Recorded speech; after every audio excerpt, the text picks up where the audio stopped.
wabarakatuh. Perkenalkan saya Aji. Saya mahasiswa semester 2 jurusan Teknik Sipil Universitas Perjuangan. Di sini saya akan membahas mengenai terorisme dan radikalisme.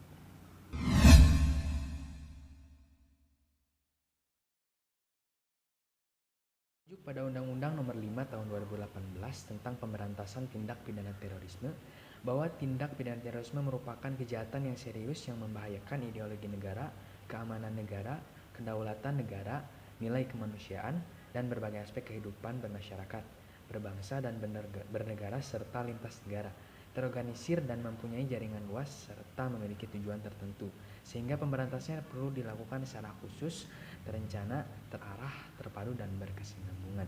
Di Indonesia dapat ditelusuri melalui pendekatan historis. Radikalisme yang dicirikan melalui adanya gerakan radikal telah muncul sejak kemerdekaan Indonesia. Umumnya gerakan radikal yang eksis pada awal kemerdekaan adalah gerakan radikal berbasis Islam.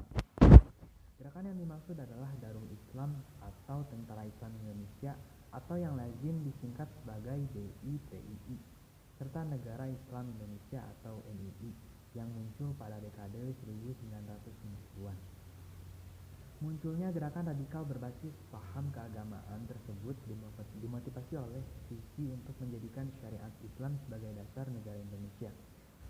Sungguh pun begitu, radikalisme agama yang dilakukan oleh sekelompok muslim tersebut tidak dapat dijadikan alasan untuk menjadikan Islam sebagai biang. Era pasca reformasi yang ditandai oleh terbukanya keran demokratisasi telah berkembang menjadi lahan subur bagi tumbuh dan berkembangnya kelompok Islam radikal. Dalam konstelasi politik Indonesia hari ini, masalah radikalisme Islam telah makin membesar karena pendukung gerakan ini juga semakin bertambah. Namun demikian, gerakan-gerakan radikal ini terkadang memiliki perbedaan pandangan dan tujuan, sehingga tidak memiliki pola yang homogen. Sebagai contoh, ada gerakan yang memperjuangkan implementasi syariat Islam, tapi tidak harus mendirikan negara Islam. Selain itu, pada dimensi yang lebih keras, ada juga kelompok yang dengan gigih hendak mewujudkan khilafah Islamiyah. Radikal tidak hanya muncul di Indonesia, tapi juga di negara-negara lain. Sebagian besar gerakan radikal tersebut muncul sebagai respon terhadap hegemoni Amerika Serikat. Sejauh ini, kita mengenal ada dua kekuatan radikal terbesar yang berhadapan dengan Amerika Serikat dan sekutunya, yakni Al-Qaeda yang didirikan oleh Osama bin Laden, serta ISIS yang didirikan oleh Abu Bakar al-Baghdadi, dengan pusatnya di Irak dan Suriah.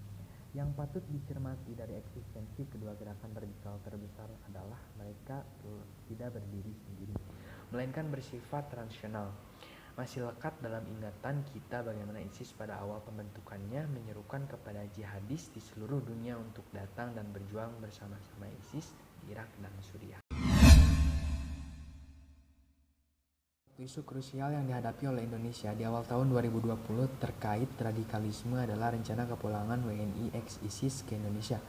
Berdasarkan data dari Palang Merah Internasional dan CIA, terdapat 689 WNI yang berstatus sebagai Foreign Terrorist Fighters atau FTF, sedangkan sekitar 1.800 orang lainnya belum teridentifikasi.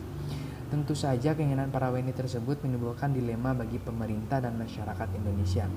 Di satu sisi, pemerintah memiliki kewajiban untuk melindungi warga negaranya berdasarkan Pancasila dan Undang-Undang NRI tahun 1945. Namun di sisi lain, ada potensi ancaman mengingat mereka adalah kelompok yang terlatih dan belum sepenuhnya bersih dari anasir radikalisme dan teroris.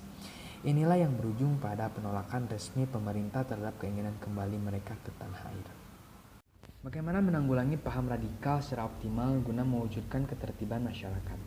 Untuk merespon permasalahan tersebut, beberapa pertanyaan yang harus dijawab melalui kebijakan yang nyata adalah sebagai berikut. Bagaimana melakukan penguatan pemahaman nilai-nilai Pancasila yang dilakukan secara struktural oleh lembaga negara?